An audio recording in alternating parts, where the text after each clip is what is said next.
नमस्ते, कैसे हैं आप? मैं अमोल बख्शी अमोल बोल के इस एपिसोड में आपका स्वागत करता हूँ और थैंक यू। पिछला वाला एपिसोड आपको पसंद आया, थैंक यू सो मच। ऐसे ही एपिसोड आगे भी लेके आता रहूँगा। हाल ही में मैंने स्पाइडरमैन देखी, ये अपनी नो वे होम। टाइटल देखा तो मेरे बेटे के लिए मैं गया उसके साथ। तो टाइटल देख के मुझे लगा कि ये क्या हो सकता है भाई, क्योंकि पहला वाला था वो फार फ्रॉम होम और वो सारा होम कमिंग पहले था। तो व्हाट इज दिस? एवेंजर का यही है सिलसिला कि एवेंजर हमेशा अपनी हर मूवी में अलग अलग कुछ ना कुछ लेके आते हैं और बहुत उसको इंटरेस्टिंग बनाते हैं। वो यूनिवर्स क्रिएट करते हैं, फिर वो सारे यूनिवर्स में उन लोगों ने वो सुपर हीरोज को ला के रखा है। Very nice. As a film maker I just love those things. अब इसमें क्या खास बात है, इसकी मैं क्यों बात कर रहा हूँ? आप सोचिए, आप एक जिंदगी जी रहे हैं। इस जिंदगी को आपने बनाया है, बहुत मेहनत से बनाया है। आपको लोग पहचानते हैं उस चीज की वजह से। जो काम आप करते हैं वो बखूबी करते हैं, वो बहुत स्किलफुली करते हैं कि उस काम के लिए आपको लोग पहचानते हैं, आपको जानते हैं, आपको मानते हैं। मिसाल देते हैं लोग आपकी कि भाई ये बंदा जो काम कर रहा है वो इतना बढ़िया कर रहा है कि इसका कोई तोड़ नहीं है। लेकिन फर्ज कीजिए, सोचिए, यदि आपका वो काम, आपकी ये पहचान आपसे छिन जाए तो आप क्या करते हो? ये पहचान, आज जो आपने बनाई हुई पहचान है, इमेज है, ये चेहरा, ये आपसे छिन जाए और आप कोई दूसरा ही बन जाते हो। कोई आपको नहीं जानता, आपके रिश्तेदार, दोस्त जो आपको चाहने वाले हैं, कोई आपको नहीं जानता, पहचानता नहीं। तो घर क्या होता है ना, घर, होम, जिसमें वो स्पाइडरमैन का टाइटल है नो वे होम। तो घर है, होम, जो अपना कंफर्ट जोन है। इस पहचान के साथ मैं बहुत खुश हूँ। मैंने एक पहचान बनाई है, मैं जो काम कर रहा हूँ उसमें मैं कहीं तो पहुंच गया हूँ, तो मैं अभी खुश हूँ, कंफर्ट जोन आ गया है। अब यदि ये कंफर्ट जोन टूट जाता है तो मैं क्या करूंगा? और बहुत से लोग इस कंफर्ट जोन को तोड़ने से कतराते हैं, डर जाते हैं। मुझे नहीं चाहिए मन, क्यों चाहिए? अब अच्छा खासा तो चल रहा है सब कुछ, क्यों करूं मैं ये सब? तो यही बात नो वे होम में, आप सोचिए, उस बंदे की पूरी पहचान चली जाती है। उसको पहचानने से हर कोई इनकार कर देता है और यही शर्त थी उसके लिए, यही शर्त थी कि बेटा तुम्हारी पहचान नहीं रहेगी अगर तुम ये काम करो। मैं स्पॉइलर नहीं देना चाहता, इसके लिए मैं स्टोरी नहीं बता रहा हूं यहाँ पे। लेकिन उस बंदे को ये शर्त रखी गई थी और उसने शर्त मानी कि ठीक है, चाहे मुझे कोई ना पहचाने लेकिन मुझे ये काम करना है।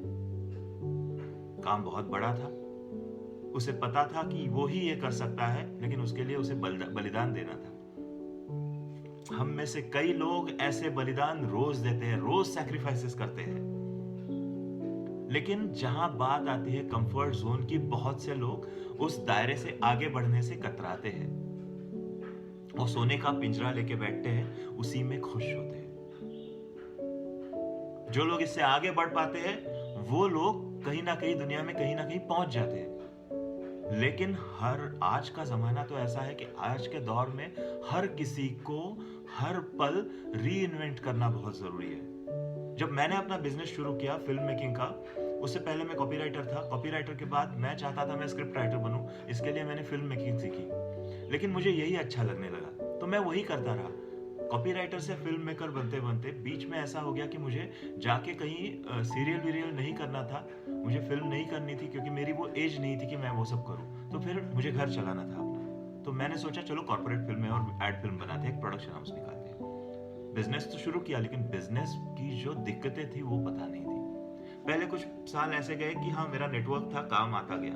धीरे धीरे काम कम होता गया, अपने आप को फिर से री इन्वेंट करना पड़ा, फिर कुछ बनाए, फिर धीरे धीरे चल। फिर 5 साल के बाद वही दौर आया कि जहां फिर से सोचना पड़ा कि अब हम नया क्या कर सकते हैं। तो ये हर एक के साथ हुआ है, मैं तो बहुत मामूली इंसान हूं। द ग्रेट अमिताभ बच्चन, उनके साथ ये हाल हुआ था कि आप सबको पता है वो कहां थे और फिर केबीसी आया। केबीसी वक्त के वक्त तो पूरी तरह से कर्जे में डूबे हुए थे, वहां से निखर के आ गए। और क्या आ गए साहब, लोग आज एट द एज ऑफ 78 लोग उनके लिए स्क्रिप्ट लिखते हैं। एड्स बनाते हैं, वो भी उनको देख के कहानी लिखते हैं। और क्या चाहिए? तो ऐसे बहुत से लोग हैं, खिलाड़ी हैं ऐसे कई। सचिन तेंदुलकर के साथ यही हुआ था, MS धोनी के साथ यही हुआ था, सौरव गांगुली के साथ यही हुआ था। मेरी कॉम 2 बच्चों को 3 बच्चों को जन्म देने के बाद हर बार वो वापस आके वर्ल्ड चैंपियन बन रही है बंदी। और क्या चाहिए? तो हर किसी के दौर में ये आता है कि जहां उसे अपनी पहचान खोने का डर होता है, और पहचान खोने के बाद शायद लोग मुझे ना पहचाने, और अभी जो मैं कंफर्टेबल जी रहा हूं वो ना जी पाऊं मैं। लेकिन पहचान जब खो जाती है तो शायद एक कुछ नया अपने आप को नए सिरे से पाने का मौका भी मिलता है। इसको इस तरह से कुछ देखिए। शायद आप भी यदि कुछ चाहते हैं, मन में बहुत दिनों से, बहुत सालों से कोई इच्छा लिए बैठे हैं कि मुझे ये काम करना है, लेकिन अभी जो काम कर रहा हूँ उससे मेरा घर चल रहा है, परिवार चल रहा है, तो उससे मैं कैसे छोड़ूं? तो मुझे लगता है इसे ना स्टेप बाय स्टेप करना जरूरी होता है, पैशनेटली करना जरूरी होता है। अगर पैशन उतना बड़ा है तो शायद आप ये काम कर सकते हो, उस दायरे को भेज सकते हो, आगे बढ़ सकते हो, अपना कंफर्ट जोन तोड़ सकते हो। और जब नो वे होम वाली सिचुएशन आती है तभी ये बात हो पाती है। कोलंबस जब तक वहां से निकला नहीं ना दुनिया ढूंढने, तब तक वो इंडिया नहीं पहुंचा। इंडिया ढूंढने निकला नहीं तब तक वो अमेरिका नहीं पहुंचा। निकलना जरूरी है। नो वे होम जब तक सिचुएशन नहीं आती तो पीछे मुड़ के कोई देखने का वो नहीं आता। तो हर एक के साथ कोई ऐसे जंग जीतने के लिए जाना जरूरी नहीं है आज के दौर में, या फिर नई दुनिया को ढूंढने के लिए। अपने खोए हुए सपने तो ढूंढने हैं, घर पे रह के भी ढूंढे जा सकते हैं, लेकिन दिमाग में कहीं ना कहीं वो चाहिए कि नो वे होम। मैं अगर इससे मुड़ के नहीं आया तो क्या होगा, वो सोचना। वहां जब तक हम लोग पहुंचते हैं उस पॉइंट पे, बस आगे आपके सारे सपने सच होंगे। और क्या चाहिए, है ना? तो बस बेस्ट लक आपके सपनों के लिए। आप भी ढूंढिए आपकी पहचान क्या है, नई पहचान क्या बनाया जा सकता है। और यही सब है इस अमूल बोल में। किस्से, कहानियां, खुशियों की बातें, गम की बातें, और कविताएं, किस्से। पसंद आता है तो लाइक कीजिए, उन पर कमेंट कीजिए। नहीं पसंद आता है तो भी कमेंट कीजिए, मुझे बताइए कि भाई इसमें सुधार ला सकता है, ये टॉपिक हमें चाहिए। शायद मैं बात करूं उस पर, मतलब सोचूं कि मैं बात भी कर सकता हूं कि नहीं। तो यही सब है। शेयर भी कीजिए दोस्तों के साथ, उनको भी इसका आनंद लेने दीजिए। और बस इसी के साथ स्वस्थ रहिए, सुरक्षित रहिए। Thank you so much for watching.